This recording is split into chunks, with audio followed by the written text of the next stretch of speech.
Hi friends, అందరూ ఎలా ఉన్నారు? హోప్ అందరూ బాగున్నారు అనుకుంటున్నాను. So welcome to diary dose. ఈ రోజు మిరాయ్తో పాటు కిష్కందపూరి అనే మూవీ కూడా రిలీజ్ అయింది కాబట్టి ఆ మూవీ గురించి చెప్తున్నాను. సో కిష్కందపూరిలో బెల్లంకొండ శ్రీనివాస్ అండ్ అనుపమ పరమేశ్వరన్ జంటగా నటించారు. గతంలో కూడా వీళ్ళిద్దరూ రాక్షసుడు అనే సినిమాలో నటించారు. అప్పటి నుంచి కూడా వీళ్ళిద్దరి మధ్యన మంచి ఫ్రెండ్షిప్ అన్నది ఫాలో అవుతూ వచ్చిందనే చెప్పొచ్చు. మరి ఈ మూవీ కిష్కందపూరి అనే మూవీ ఎలా ఉంది, అసలు కథ ఏంటి, ప్రేక్షకులు ఈ మూవీకి ఎంత రేటింగ్ ఇచ్చారు, ఈ తదితర అంశాలన్నీ కూడా ఈ వీడియోలో తెలుసుకుందాం. ఇక కిష్కందపూరి మూవీ స్టోరీకి వచ్చేసి ఇది ఒక హారర్ మూవీ అని చెప్పొచ్చు. సో హారర్ మూవీ అంటే జనరల్గా జనాలను భయపెట్టేటువంటి అంత క్రిప్సీగా, అంత న్యాచురల్గా ఉండాలి. మరి అంత న్యాచురల్గా ఈ మూవీ ఉందా అంటే ఫస్ట్ హాఫ్ కొంతవరకు బెటర్ అని అనిపించవచ్చు. సో అందరినీ భయపెడుతూ ఉంటుంది. సెకండ్ హాఫ్లో కొంచెం కథ రొటీన్గా ఉన్నట్టుగా అనిపిస్తూ ఉంటుంది అనమాట. సో జనరల్గా అయితే సువర్ణ మాయ అనే ఈ ఒక రేడియో స్టేషన్కి హీరో హీరోయిన్ వెళ్తారు. వీళ్ళిద్దరు ఫస్ట్ నుంచి ప్రేమించుకుంటూ ఉంటారు.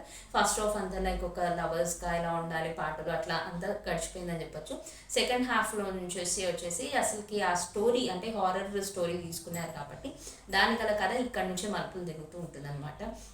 సో సువర్ణ మాయ అనే రేడియో స్టేషన్కి 11 మంది వెళ్తూ ఉంటారు. వీళ్ళు ఒక గోస్ట్ ట్రావెల్ అన్నది పెట్టుకొని వెళ్తూ ఉంటారనమాట. సో అలా వెళ్ళిన ఆ ట్రావెల్లో 11 మంది వరకు వెళ్తారు. అక్కడి నుంచి తిరిగి వచ్చిన తర్వాత ముగ్గురు చనిపోతారు. అండ్ ఇంకో అమ్మాయి అంటే ఇంకో చిన్నారిని దయ్యం వెంటాడుతుంది అని తెలుసుకొని హీరో అయినటువంటి బెల్లంకొండ శ్రీనివాస్ రాఘవ అనే పాత్ర పోషించారు. సో ఆయన ఆ చిన్నారిని కాపాడుకుంటూ అసలు ఈ సువర్ణమాయలో జరిగేది ఏంటి, ఆ దయ్యం ఎవరు, ఎందుకు ఇలా చంపుతుంది అని అక్కడ కథ తెలుసుకుంటూ ఉంటేనే ఇంకా అందరినీ కాపాడాలి అని అనుకుంటూ ఉంటాడనమాట. సో దయ్యంగా అసలు ఆ దయ్యం అన్నది ఎవరు, మన ట్రైలర్లో చూసినట్టుగా అనుపమ పరమేశ్వర్ని కూడా దయ్యంగా చూపించారు. సో ఆవిడలోకి ఆత్మ అన్నది వచ్చిందా, లేకపోతే ఆవిడ దయ్యం ఎలా అయింది, ఈ స్టోరీ అంతా తెలియాలి అని అంటే మనం సినిమా చూడాల్సిందే. సో బెల్లంకొండ శ్రీనివాస్ కెరియర్లో ఇప్పటివరకు వచ్చిన మూవీస్లో చూసుకుంటే ఇది కొంతవరకు బెటర్ అని చెప్పేసి ప్రేక్షకులు ఫీల్ అవుతున్నారు. యాక్షన్ వైజ్ చూసుకున్నా లేకపోతే మొత్తం జానర్ టైప్ చూసుకున్నా కూడా అతనికి బాగా సెట్ అయింది అని చెప్పి ప్రేక్షకులు అంటున్న మాట అనమాట. ఇక అనుపమ పరమేశ్వరన్ కొత్త జానర్స్ అన్ని తీసుకుంటూ ఉంటారు. ఆవిడ సెలెక్ట్ చేసుకునే ప్రతి పాత్రలో కూడా తనకి ఇంపార్టెన్స్ ఉండాలి అని అనుకున్నటువంటి పాత్రలే ఆవిడ చూస్ చేసుకుంటూ ఉంటారు.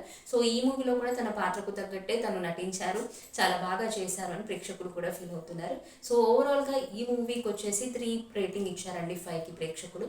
సో సినిమాలో నిజంగా అంత గట్స్ ఉన్నాయా అంటే మూవీస్ని ఇంకొన్ని రోజులు థియేటర్స్లో నడిపించేంత సత్తా ఉందా లేదో తెలియాలి అంటే మీరు కూడా ఈ మూవీ చూసిన తర్వాత మీకు ఎలా అనిపించిందో కమెంట్స్ రూపంలో చెప్పండి. బట్ ఓవరాల్గా సోషల్ మీడియాలో కానివ్వండి, వెబ్సైట్స్లో కానివ్వండి, ట్విట్టర్లో కానివ్వండి, వీటికి ఈ కిష్కందపూరి మూవీకి పైకి 3 పాయింట్స్ అనేది ఇవ్వడం జరిగింది. సో మీకు ఎలా అనిపించిందో కూడా చెప్పండి.